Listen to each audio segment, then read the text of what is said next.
there are few communities as authentic as CryptoPunks, and it's because these were, again, this is the original, like the sages of Web3. It was like, this is where you went to learn about things. This is where onboarding was happening. I would even argue the bad actors were they're part of the story. I learned a lot. Totally. I learned a lot. You know, there's a few that I'm like, those are some helpful threads. Take one.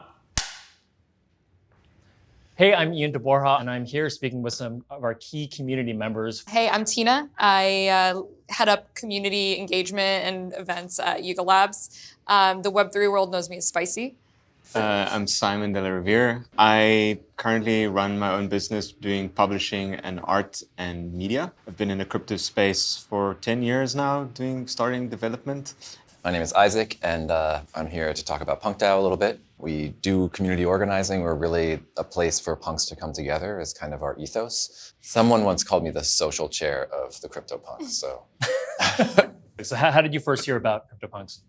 I must have been on Twitter, and then I ended up in the CryptoPunk Discord, which was, at the time, NFTs had not quite blown up yet. And it was really a place, maybe the place even, where people went to talk about NFTs. It was not member gated, so anyone could join. And so that's really where I got started. And the CryptoPunks were my first NFT purchase. It's a good first purchase. Simon, how about you? I came to the space because I saw the technology potential for creatives.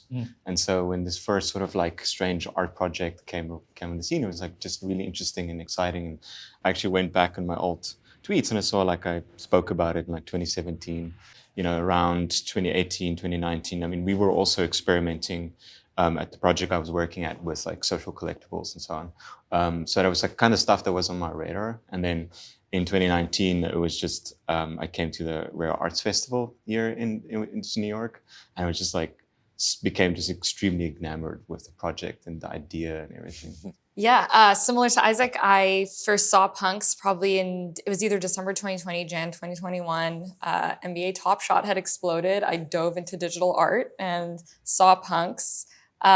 Didn't buy in quite in that moment, but immediately understood. Like I saw it and I was like, I like this. This is my aesthetic.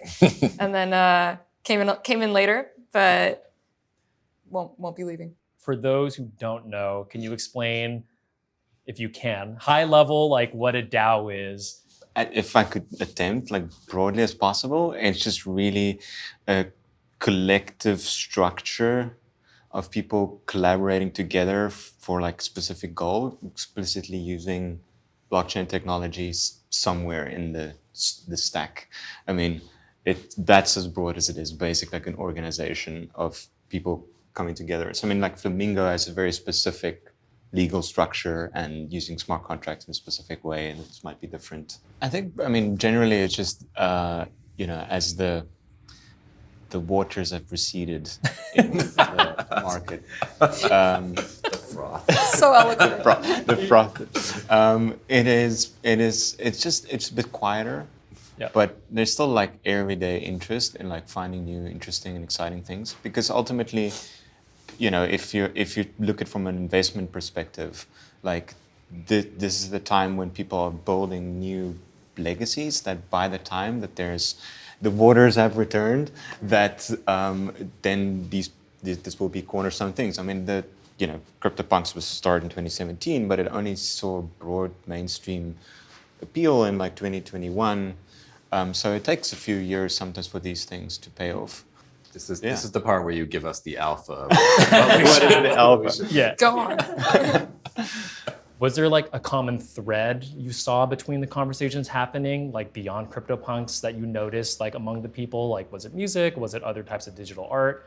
It's interesting because I actually saw it through the lens of digital art first. And I was like, I would want to collect this. It's a collectible. And then I was on Twitter. I was less on Discord at first and more I went to Twitter and saw that it was punks who were kind of like leading the way and talking about Web3 the most. And that's when I started understanding there's an identity piece to it too.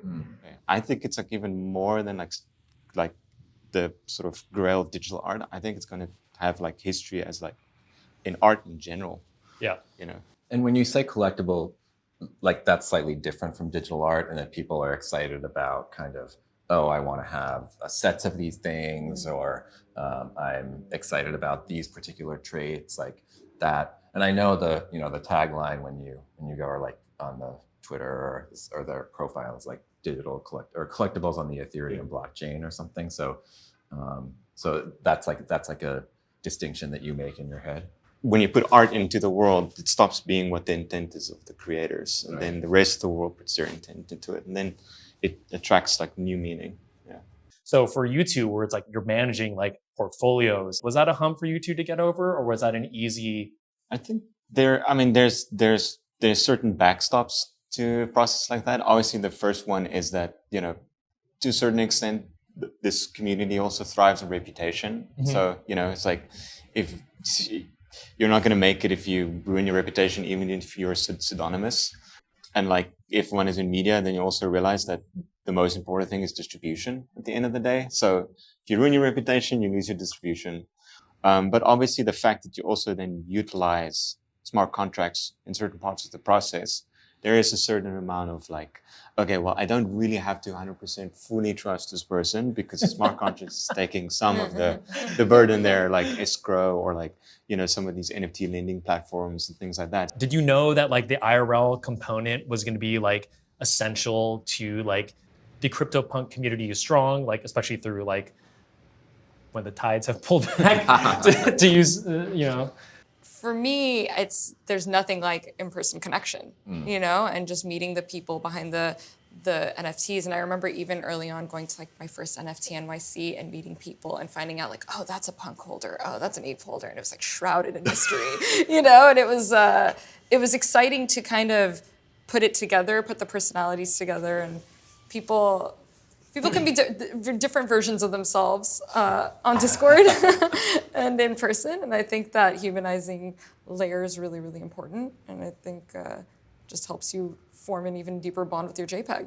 I get a lot of satisfaction out of the like at least idea, or that like somehow these events help to serve a kind of larger goal in the crypto, especially for people who share these values around crypto and blockchain. You do feel like you've joined a network and you want to leverage the power of that network, and we're better than IRL. I'm actually like a bit more the opposite. I enjoy the value that these communities bring in connecting with shared interests, but I sometimes like slightly worried about wearing certain identities and then that becoming like who I am.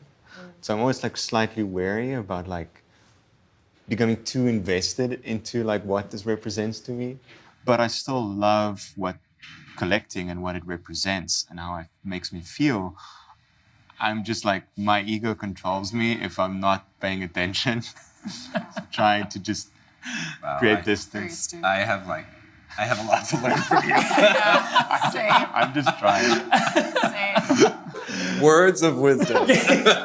For me, I remember picking the avatars, like looking even at punks, like I love the cigarette trait. Yeah. Then I was like, oh, but is that how I want to represent myself as my brand? And like just going so deep into it with what these traits could mean and be perceived as. So I fully am spicy. You know what I mean? Didn't mean to get too philosophical.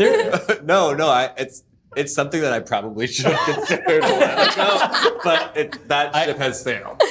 Is there that much of a difference between like a PFP or like only exclusively showing yourself like covered like with your punk versus like how anyone would portray themselves on social media? Yeah, there's it's like a spectrum, but it's like at the end of the day, it's really not that much different to like, buying the band T-shirt and wearing it out and hoping someone recognizes and says, I like that. Or like sometimes reading the book in public and hoping someone comment or whatever. Like you have an infinite jest on the subway. Yeah, exactly.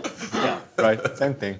It's just where you prefer to have that signaled, or like where you prefer to express that, I feel. Do you think community is an overused term now? I think I think there's a part of it which can feel forced sometimes.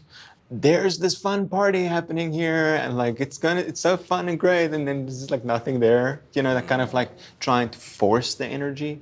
But I wouldn't say that's most of the projects anyway. So The word community, it has in some ways turned into quite a buzzword, or almost like a box to check. Like we have a community. We really care about the community. But I think there really isn't. There are few communities as authentic as CryptoPunks, and it's because these were, again, this is the original, like the sages of Web3. It was like, this is where you went to learn about things. This is where onboarding was happening. I would even argue the bad actors were They're part of the story. I learned a lot. I learned a lot. You know, there's a few that I'm like, those are some helpful threads. You know, so it may be overused, but it's one of those like you know it when you see it. You know, and simple that thing, is kind like of, like, yeah. I don't think that I think that there are few better examples of that than CryptoPunks. I think it's important to do stuff like this, where like the history is being captured and cataloged and like put in context. Because I think if I think about the legacy of it, at least like very early on, it had the punk attitude, right? Which is like misfits and weirdos doing strange things, collecting stuff, and like just really sharing this, it being strange and weird. And I think that attitude of like being unafraid to be strange and weird and niche and like different, and that punk attitude, I think that's like an important legacy that needs to be maintained. Thinking about what we're aiming for with Punk DAO, you know, like as I said, our tagline or what guides us is bringing punks together, and so I think that that's like, you know, like you say, like having these opportunities for people to share in the history, or it's another one of these. Just like you don't have to do much more than that. And the range of experiences and that sort of 360 view, you know, you've been in from the start, you know, you were like in early 2021, like even me from the outside being like, this is so aspirational, this is my experience with it, you know, that 360 view is... New stories also matter. Yeah. And a plus one to what you said, you know, what attracted me to crypto, and maybe you guys as well, was the concept of just anarchy money, you know, that it's like, you know, it's... For take that for what you will, and for what you were saying about these images representing yourself or things that you can't say about yourself. I always loved that you see a punk and I feel like I already kind of understand what drives this person. I kind of already understand what they know, who they know, what they're following. You know, like there's a baseline. Yeah.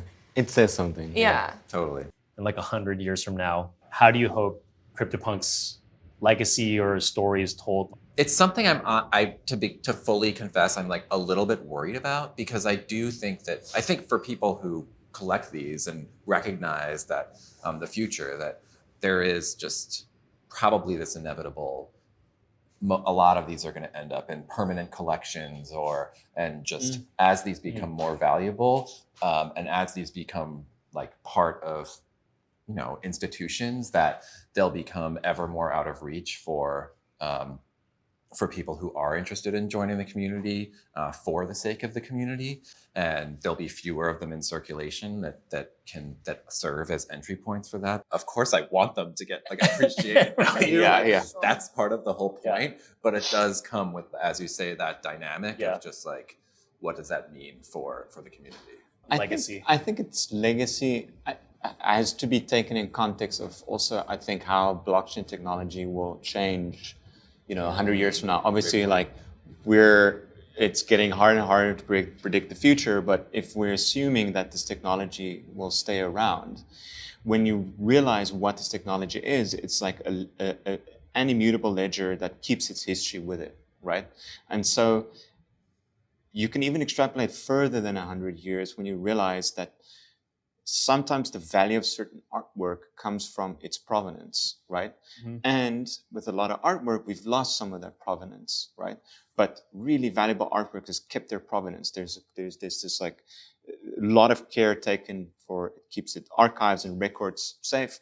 But when you realize like that part of it is a solved problem in a blockchain technology, there will always be this decades-long accruance of history and story and new stories changing hands, and every decade there will be new history being added to it, and then so I think its importance will only grow because of its actual cornerstone value. I mean, it's a plus one to what you both said. I think it will just continue to become more important. I mean, it's like we talk about it being the war, like the war halls of today, you know?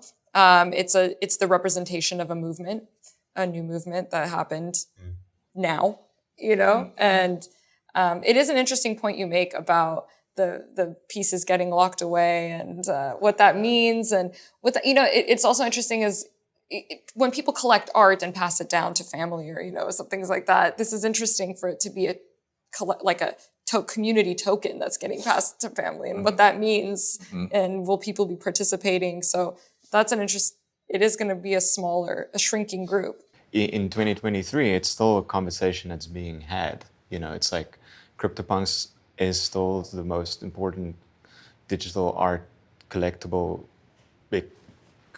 out there, and there's still a community out there. The fact that as things have come and gone already, like this is still just a cornerstone piece of art that still has a community there.